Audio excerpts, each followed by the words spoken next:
Good evening, Toronto. Good evening.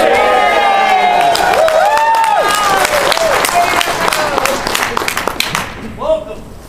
To President Sid Ryan, President John Cartwright, and our council president, Carolyn Egan. I'd just like to say how much I appreciate all the kindness and hospitality that has been shown me since my arrival in Toronto. Abdul, if you're in the room, thank you for picking me up at the airport. He had the worst job of the day. There are airlines, and then there are the gods, in that order. And my trip here was not the easiest one today. It was troubled by Murphy's Law, where we had several delays, and I just appreciate everybody's hospitality, and on behalf of my director, and I can safely say in this crowd, the best director in the United States.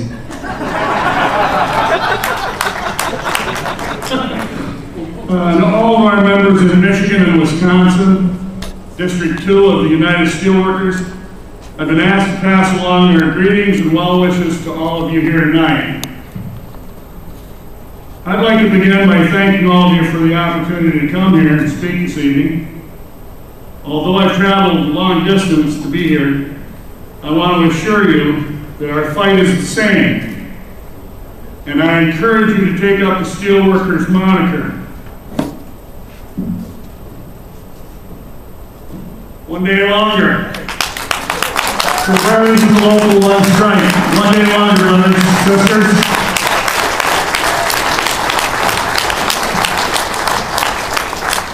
One day longer. One day stronger. One day longer. One day stronger. As you know, the state of Wisconsin is under attack. The governor, Scott Walker, has decided that big business and corporate interests deserve tax breaks, while public sector unionized employees deserve to be stripped of their collective bargaining rights. And on top of that, they should be paying more for their health insurance and pensions. Gee, where have we heard that before?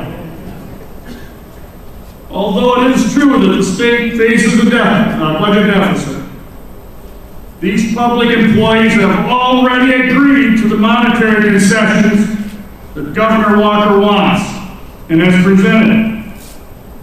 But they've taken a stand saying that they will not give up their collective bargaining rights without a fight.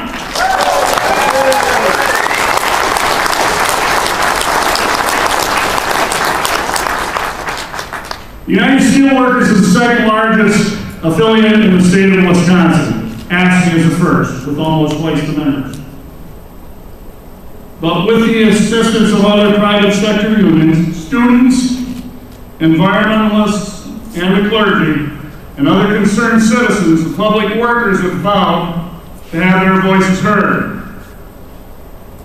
Upon hearing the so-called budget repair bill and what it would mean for the state of Wisconsin, all working people took immediate action. Campaigns to call, write, email, and visit their legislators took off overnight and have been ongoing.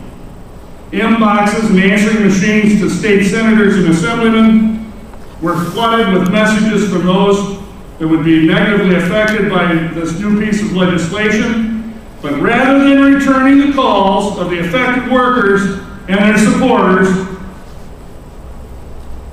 the Republican Majority Leader, the President of the State Senate, simply unplugged his answering machine and has not returned calls or allowed any constituent visits since the first day of this fight. Yay. How do I know that? Because that son of a bitch is my state senator.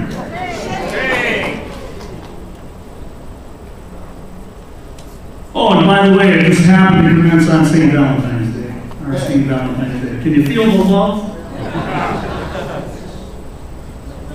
Our brothers and sisters in labor and the students from the University of Wisconsin and other protesters have committed to sleeping inside the Capitol until some sort of compromise between the two sides has been reached.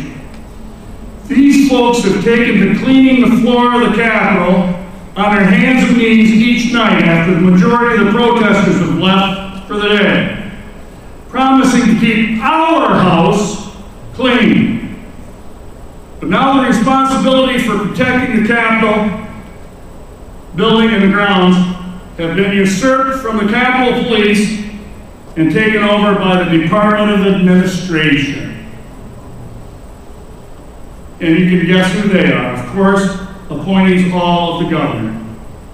Immediately following that development, the Capitol building was locked, depriving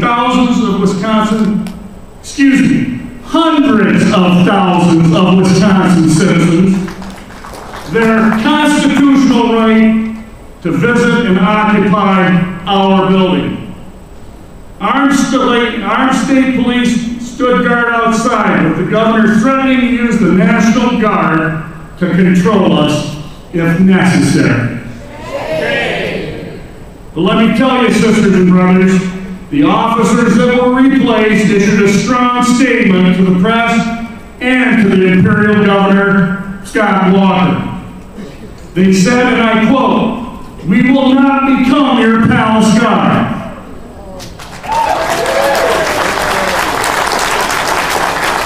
Not yours or any other dictators.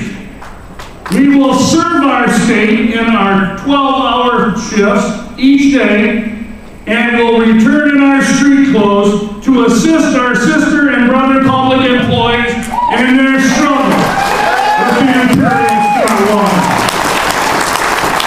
They went on to say, "We understand right from wrong, and Governor, we will fight this power grab by sleeping in the Capitol ourselves if necessary."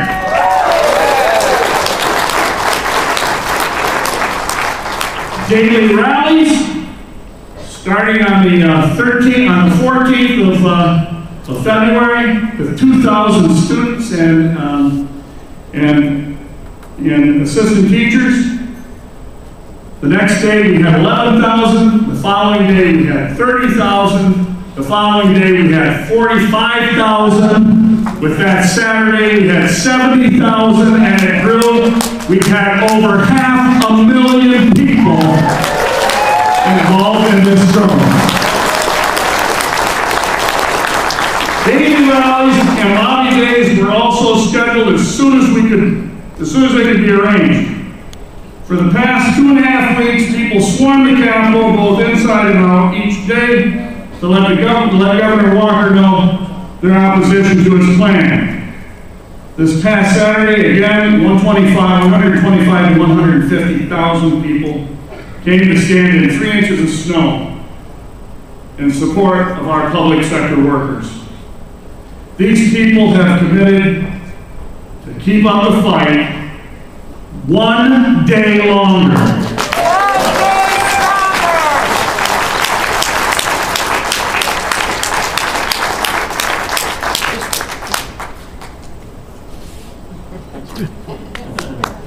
Feel like a prize horse. Many of our legislators